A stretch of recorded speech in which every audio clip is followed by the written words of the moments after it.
여기까지 15절 말씀까지입니다. 오늘 말씀의 제목은 엘리야의 승천과 승계라는 제목으로 하나님 말씀 선포하겠습니다.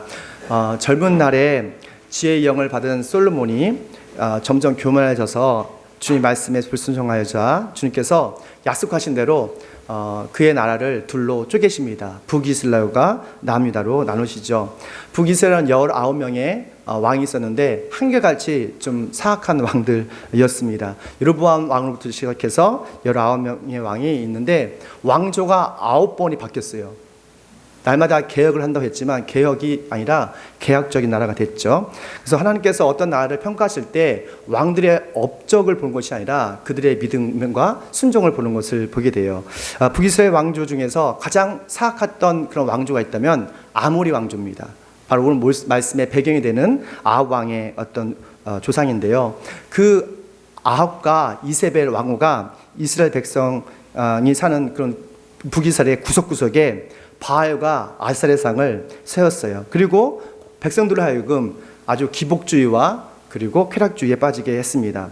돈의 맛을 들이고 아주 성적인 쾌락을 바쁜 백성들은 점점 하나님을 떠나게 됩니다. 그리고 10계명, 우리에게 주신 하나님의 백성으로서 지켜야 할 그 10계명을 잊어버리죠. 그러다 보니까 이 북이스라엘이 정치, 경제, 사회, 문화 이 모든 것이 음란해지고 타락하게 됩니다. 공정도 없어지고 정의도 사라지고 모든 시스템이 망가지게 되는 것을 보게 돼요. 그래서 주님께서는 너무 안타까워서 그들의 죄를 깨닫기 위해서 한 예언자를 보냅니다. 그게 바로 여러분 아시는 엘리야예요. 이 엘리야를 보내서 3년 동안 너희들 죄 때문에 흉년이 있을 것이다 라고 선포하자 정말로 극심한 가뭄이 시달리게 됩니다. 그런 극심한 상황 속에서도 이 아합 왕과 그의 백성들은 하나님께 돌아오지를 않아요. 회개를 하지 않습니다. 우리가 받는 모든 어떤 시련과 고난은 사실 하나님의 뜻이 있거든요.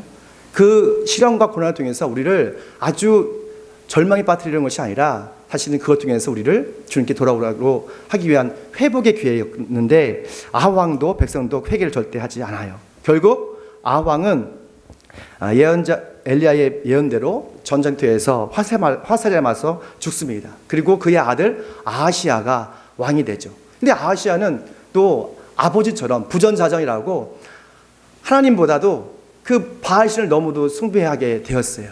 그리고 병에 걸려서 2년 만에 죽죠. 그의 동생인 여호람이 또한 왕이 됩니다. 이런 걸 통해서 우리가 볼 수 있는 것이 뭐냐면 우리가 어떤 정상의 자리에 가는 것도 중요하지만 그 정상의 자리에서 내가 무엇을 하냐가 더 중요한 것 같아요. 아하시야도 왕이 됐지만 그 왕의 위치에서 하나님을 찬양하는 것보다는 자신의 쾌락에 빠져 사는 것을 보게 돼요. 그의 동생 여로보암이 왕이 된 지 2해 때에 하나님께서는 늙은 엘리야를 배려하셔서 그를 죽이지 않으시고 하늘로 데려갈 결정을 하시는 거예요. 그렇다면 엘리야의 승천과 승계의 영적 어떤 리더십의 변화를 통해서 하나님께서 우리에게 주신 그런 영적인 메시지가 무엇일까? 함께 읽습니다. 시작. 아멘. 하나님께서 엘리야를 죽이지 않으시고 승천하신 이유가 있습니다. 승천을 앞둔 이 엘리야의 배려심을 배우라는 거예요. 우리 1절 말씀 보면 주님께서 엘리야를 회오리 바람에 실어 하늘로 데려 올라가실 때가 되니라고 하고 있어요. 구약 성경에 여러분 죽지 않고 하늘로 올라간 두 인물이 있습니다. 여러분 다 아시는 것처럼 한 분은 누구시죠? 365년 동안 항상 주님과 동행했던 에녹이었어요. 또 한 사람은 오늘 본문에 나오는 엘리야입니다. 엘리야는 북이스라엘이라는 어떤 악조건에서 하나님의 뜻대로 성교적 삶을 살았던 그런 사람이죠.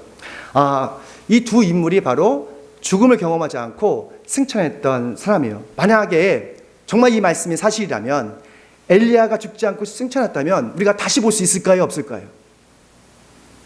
당연히 다시 볼 수 있겠죠. 정말 놀랍게도 예수님이 제자들과 함께 변화산에 가셨어요. 기도하러 가셨죠. 근데 그때에 하늘에서 모세와 엘리야가 나타납니다. 그리고 예수님과 이야기하는 광경이 나와요. 마태복음 17장 3절 말씀에 모세와 엘리야가 그들에게 나타나더니 예수와 더불어 말을 나누었다라고 말하고 있어요. 모세와 누가? 엘리야가 나타나서 예수님과 대화하는 거죠. 이런 성경을 여기 사실 보면 모세와 엘리야가 지금도 영적인 존재로 살아있다는 것을 알 수가 있는 거예요. 예수님 믿는 사람들은 죽음이 끝이 아니라 새로운 존재가 되는 관문이 되는 것이죠.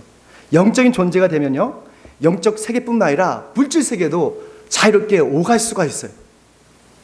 천사들도 영적 세계지만 물질 세계를 오고 가잖아요. 그런데 물질 세계에서 영적 세계로는 자유롭게 갈 수가 없어요. 왜냐하면 막이 있기 때문에 그래요. 이것을 양자학에서는 막 이론이라고 하더라고요. 여튼 이 막 때문에 자유로울 수 없죠. 하지만 성령에 충만한 사람들은 물질 세계에 있으면서도 우리는 영적 세계를 경험할 수가 있습니다.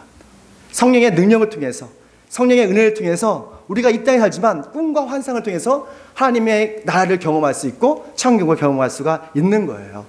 고린도후서 12장 2절 말씀에 바울이 겪었던 이런 고백을 해요. 그는 14년 전에 셋째 하늘까지 이끌려 올라갔습니다. 그때 그가 몸 안에 있었는지 몸 밖에 있었는지 나는 알지 못하지만 하나님께서는 아십니다. 이 바울이 자신이 경험했던 영적 경험을 고백하고 있는 거예요. 내가 성령에 이끌려서 3층천까지 갔다는 거예요. 저 나금까지, 천국까지 갔다 왔다는 거예요. 그러니까 우리가 물질 세계에 있지만 뭘 받으면, 성령의 충만을 받으면 바로 이 시간, 이 순간에도 우리가 영적인 세계를 경험할 수 있고 맛볼 수 있다는 거예요. 근데 승천한 날이 가까울수록 엘리야의 마음 어땠을까 좀 생각해 봤으면 좋겠어요. 아마 한 번도 하늘나라에 가본 적이 없으니까 상당히 두려웠을 것 같아요. 그리고 또 한편으로는 야, 지금까지 나와 하나님께서 함께 하셨는데 그 음성을 들었는데 직접 본다니까 너무 마음이 설레일 수도 있을 거예요. 그럼에도 불구하고 엘리야는 그러니까 일상에서 날마다 주님 말씀에 순종하며 따라가는 것을 보게 돼요. 우리 2절 말씀 보면 2절 함께 읽습니다. 시작. 엘리야가 엘리사에게 말했다. 나는 주님의 분부대로 베델로 가야 한다. 그러나 너는 여기에 남아있거라. 그러나 엘리야는 주님께서 살아계심과 스승께서 살아계심을 두고 맹세합니다. 나는 결코 스승님을 떠나지 않겠습니다 하고 말했다. 그래야 그들은 함께 베델로 내려갔다. 아멘. 여기 보시면 분부대로라고 말씀을 하고 있잖아요. 그러니까 엘리야는 하나님께서 말씀하신 대로 일상에서 그날이 가까울수록 따라 순종하는 것을 보게 돼요. 우리가 주님께서 가까우심을 볼수록 우리도 예수님의 음성을 들으면서 날마다 일상을 주님과 동행하는 삶, 이것이 주님께서 기뻐하는 삶이겠죠. 처음에는 길가로 가라 했어요. 길가로 갔습니다. 근데 길가로 갔더니 여기가 아니라는 거예요. 그때 어디로 가죠? 베델로 갑니다. 베델로 갔더니 여기도 아니래요. 베델로 갔더니 또 다시 여리고로 가라는 거예요. 여리고로 갔죠. 근데 그때도 또 아니라는 거예요. 요단강으로 가는 거예요. 또 요단강으로 갔어요. 근데 끝까지 그와 함께 했던 사람이 있습니다. 누구죠? 그의 제자 엘리사였어요. 근데 왜 여기서 말씀 보니까 엘리야가 엘리사에게 제발 여기 남아있어라고 해요. 영어로 보니까 Please stay here. 제발 좀 여기 있어. 이 요청을 넘어서 아주 권면하는 거예요. 야, 나 따라오지 마. 힘들어. 고생해. 그냥 여기 있어. 여기 있어. 왜 스승 엘리야가 엘리사에게 자꾸 남아있으라 했을까요? 왜냐하면 예언자의 그 사역이, 그 길이 너무도 어려운 거예요. 예언자의 그 사명이 너무도 고되고 힘들기 때문에 그의 제자 엘리사에게 배려를 했던 거예요. 야, 이 길 힘든 길이야. 내가 겪어봤더니 너무너무 힘들어 라는 것을 알고 있었기 때문에 엘리야는 엘리사를 이렇게 배려를 했던 거죠. 우리가 잠깐 엘리야가 어떤 사역을 했는지 잠깐 생각해 봤으면 좋겠어요. 엘리야는 북이스라엘 아합왕과 이세벨 왕후가 정말 바알과 아셀의 열광팬이 났거든요. 그 당시 사역을 했었어요. 그들은 자신뿐만 아니라 백성에게도 기복주의 그리고 쾌락주의에 빠지게 만들었습니다. 그 당시 북이스라엘 사람들은 돈의 맛을 경험했어요. 그리고 성적인 쾌락의 맛을 경험했어요. 그러니까 점점 하나님이 싫어지는 거예요. 지루해지는 거예요. 주님께서 그들의 죄를 깨닫기 위해서 엘리야에게 말씀을 주셨습니다. 가서 북이스라엘에게 선포를 해. 곧 3년 동안 흉년이 올 거야. 그 가뭄 때문에 그 북이스라엘 경제가 파탄날 거야. 정말 그 말대로 경제가 완전히 파탄났어요. 3년 후에 갈멜산에서 850명이 되는 그 바알 우상 숭배들과 단판을 짓는 치열한 영적 전쟁을 하게 됩니다. 850명의 그 바알과 아세라는 이세벨이 특별히 녹봉을 주면서 길렀던 어떤 예언자들이었어요. 그들이 아침부터 한낮까지 막 춤을 추기 시작합니다. 열광하기 시작합니다. 바알신이여 불 내려주시옵소서. 근데 한낮이 지나고 그리고 밤 늦게까지 외쳐도 아무 응답이 없었어요. 왜냐하면 바알신은 인간의 욕망이 만들어진 허상이기 때문에 그래요. 그 후에 엘리야가 차례가 되었습니다. 엘리야는 소리도 지르지 않았어요. 침착하게 무너진 주님의 제단을 쌓았어요. 무너진 제단을 쌓는다는 것은 예배의 회복을 의미하고 있습니다. 그리고 12개의 돌을 모아다가 툭툭툭툭 검소하게 돌을 쌓고 하나님께 간절히 기도합니다. 그게 바로 열왕기상 18장 38절 말씀이에요. 자, 들어보시죠. 주님 응답하여 주십시오. 응답하여 주십시오. 이 백성으로 하여금 우리 주 하나님이 진정한 하나님이시며 그들의 마음을 돌이키게 하시는 주님이심을 알게 하여 주십시오. 그러니까 주님을 알게 하자는 그런 믿음으로 주님께 기도했던 거예요. 그러자 주님의 불이 떨어져서 주님의 불이 확 떨어져서 그 제단을 다 살았다라고 말합니다. 엘리야가 절박한 순간에 하나님께 기도하자 하나님께서 확실한 증거를 보여주셨어요. 뭘로 응답하셨죠? 불로 응답하신 거예요. 우리가 절박한 순간에 하나님께 기도하면 주님께서 불로 응답해 주실 걸 믿습니다. 주님께 한번 기도해 보십시오. 믿음을 가지고 기도해 보세요. 우리 절박한 순간에 주님께서 확실한 증거를 보여주실 거예요. 확실한 길을 열어주실 거예요. 그래서 우리 예수 믿는 사람들은 두려움이 없는 거예요. 왜냐하면 우리의 절박한 순간에 우리를 배려하셔서 우리의 길을 열어주시는 그 하나님이 우리와 함께 있기 때문에 그렇습니다. 그날에 엘리야가 너무 신이 났어요. 그리고 정말로 대승을 거뒀죠.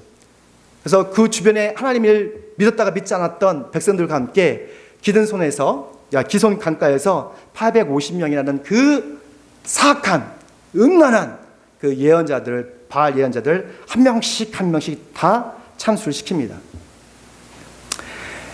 그날은 정말로 엘리야에게 있어서 최고의 날이었어요.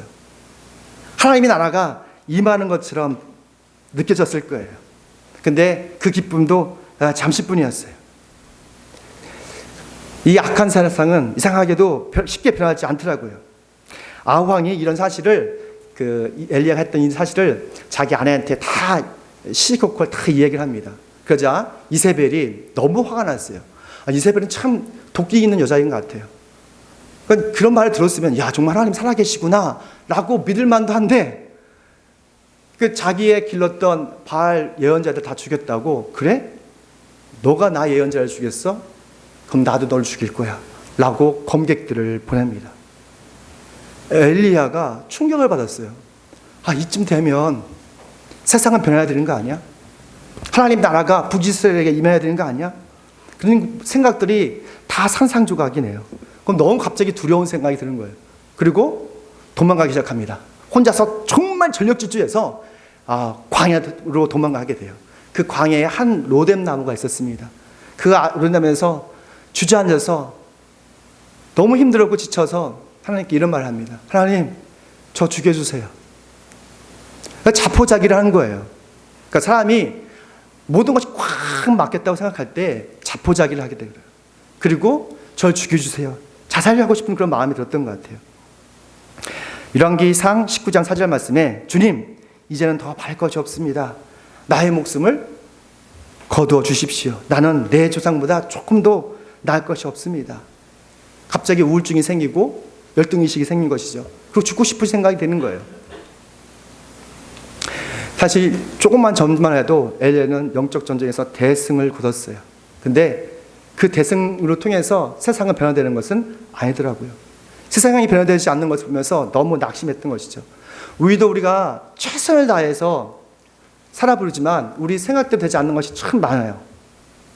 어떤 사람은 행복 가정을 일구기 위해서 열심히 최선을 다해 일했지만 남편이 외도하고 아내가 외도함을 통해서 이혼하는 그런 가정들이 참 많더라고요. 어떤 사람은 종잣돈을 몇 년 동안 모았대요. 그런데 열심히 모아서 가게를 오픈했는데 세상에 코로나가 터졌어요. 그 몇 년 동안 모았던 그 종자 씨앗이 다 날아가는 그런 큰 충격을 받는 사람도 있어요. 또 어떤 사람은 성교육 삶을 살기 위해서 복음을 전했지만 가족 식구들이 믿지를 않는 거예요. 그 때문에 실망하는 사람도 있죠. 우리의 생각대로 일이 안 될 때에 여러분 자포자기하지 마십시오. 우리를 누구보다도 배려하시는 하나님께서 우리에게 새롭고 멋진 그런 사명을 주시기 때문에 그래요. 이 지쳐있었을 때 엘리야에게 주님께서 말씀하세요. 너 실망하지 마. 그리고 시내에서 나 좀 만나자 라고 말씀하십니다. 하나님께서 엘리야를 시내에서 만나기 시작합니다. 근데 놀랍게도 그 예전에 만났던 그런 하나님이 아니셨어요. 강한 바람이 불었습니다. 근데 그 강한 바람에 주님이 없었어요. 그리고 웅장한 지진이 쾅쾅쾅 쳤지만 그 지진에도 주님께서 없었어요. 이쯤 되면 주님께서 있어야 되는데 갑자기 불이 있습니다. 성령의 불처럼 강력한 불이 임했어요. 근데 그 불 속에서도 하나님이 없었어요. 그 후에 아주 세밀하면서 작은 목소리가 들립니다. 하나님의 새로운 음성이었어요. 엘리야에게 뭐라고 말씀하신지 아세요? 엘리야야, 너 여기서 뭐하냐? 이 말씀이었어요. 너무 심플하죠? 엘리야야, 너 여기서 뭐하고 있어? 열왕기 19장 13절 말씀입니다. 영어로 말하면 What are you doing here? 너 도대체 여기서 뭐하는 거야? 근데 이 안에 큰 의미가 있는 것 같아요. 사람은 무엇을 위해서 살고 있는지 그리고 어떻게 살 것인지에 대한 깊은 깨달음이 있으면 흔들리지 않습니다. 내가 왜 일을 해야 되는지 모르는 사람들이 많아요. 내가 왜 가정을 일궈야 되는지 몰라요. 내가 왜 이런 계획을 해야 되는지 모르는 사람들이 많아요. 근데 내가 왜 여기에 있는지 무엇을 하는지를 정확하게 알 때에 우리는 새로운 희망을 얻을 수가 있는 거예요. 하나님께서는 엘리야에게 너 여기서 뭐하니? 라고 말씀하시는 거예요. 우리의 생각대로 안 될 때에 우리도 좀 물어볼 필요가 있어요. 내가 지금 무엇을 위해서 사는가? 길과 진리와 생명 되신 예수님을 좀 그 순간에 바라보십시오. 그러면 우리의 인생의 문제가 해결될 걸 믿습니다. 엘리야는 자신의 어려움을 하나님께 다 아뢰었어요. 하나님, 나 최선을 다해 살았는데요. 열심히 살았는데요. 아니, 변화된 게 아무것도 없었어요. 나만 살아남았어요. 그러자 하나님께서 그 엘리야의 마음을 아시는, 그의 마음을 연약함을 아시는 하나님께서 배려해 주셔서 두 가지 사명을 새롭게 주십니다. 첫 번째 사명이 뭐냐면 넌 지금부터 일을 하지 마. 지금은 새로운 일을 줄게. 뭐냐면 왕을 세워라. 두 번째 뭡니까? 너의 제자를 세우라는 거예요. 그의 제자 엘리사를 세우라고 말씀하셨어요. 하나님께서 엘리야의 무거운 짐을 아시고 그를 배려해 주셨던 거예요. 마태복음 11장 28절 말씀 보면 수고하며 무거운 짐 진 사람은 모두 다 내게 오라. 내가 너를 쉬게 하겠다 말씀하십니다. 우리 삶에 무거운 짐이 있을 거라고 저는 생각하는데 그 짐을 주님께 내려놓으십시오. 주님께서 여러분에게 자유함을 주실 거예요. 힘을 주실 거예요. 그리고 다시 새로운 비전으로 나아가십시오. 여하튼 엘리야는 예언자의 사명이 너무도 힘들고 고독한 것을 알기에 제자 엘리사에게 무거운 짐을 주고 싶지 않았어요. 하지만 엘리사는 달랐습니다. 왜냐하면 엘리사는 예언자의 어떤 책임감이 있었기 때문에 그래요. 함께 있습니다. 시작. 아멘. 또한 엘리야의 승천을 통해서 우리가 알 수 있는 것은 엘리사의 책임감을 우리가 볼 수가 있습니다. 우리 9절 말씀 우리 함께 읽을게요. 시작. 요단강 맞은쪽에 이르러 엘리야가 엘리사에게 말했다. 주님께서 나를 데려가시기 전에 내가 너에게 어떻게 주길 바라느냐? 엘리사는 여기에 스승님이 가지고 계신 능력을 제가 갑절로 받기를 바랍니다. 대답했다. 아멘. 어떤 신학자들은 엘리사가 갑절 능력을 달라는 것은 지나친 욕심이라고 말합니다. 하지만 엘리사가 요구한 갑절의 능력은 탐욕적인 야심이 아니에요. 거룩한 야망이었어요. 우리는 거룩한 야망을 품으셔야 돼요. Be ambitious in Jesus Christ. 이것은 일본 선교사님이 하신 말씀이더라고요. 제자들에게 거룩한 야망을 품으십시오. 예수 안에서 거룩한 야망을 품으십시오.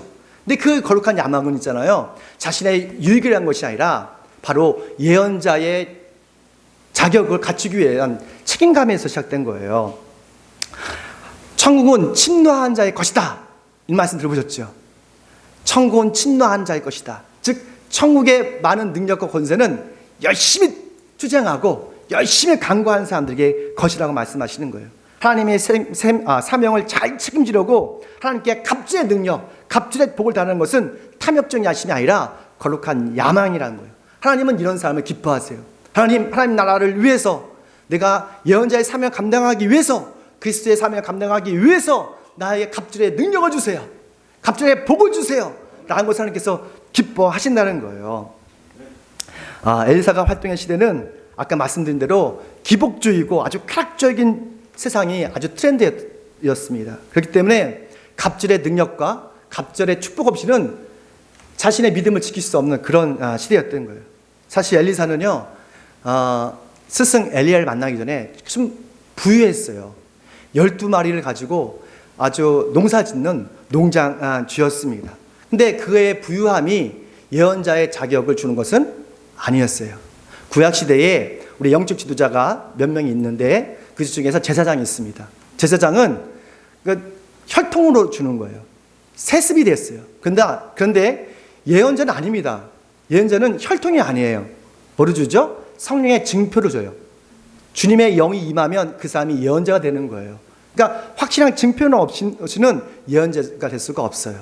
엘리사는 부유했지만, 그리고 다 내려놓고 스승 엘리야를 따라갔지만 그에게는 예언자의 자격이 없던 거예요. 그 예언자의 자격을 갖추기 위해서는 엘리야가 가졌던 그 주님의 영, 갑절의 능력을 받아야 했던 것이죠. 그리고 스승님께 간구한 거예요. 저에게 갑절의 능력을 주십시오. 갑절의 은사를 주십시오. 갑절의 복을 주십시오. 라고 주님께 간구한 거예요. 엘리야가 이런 걸 받았을까요? 받았어요.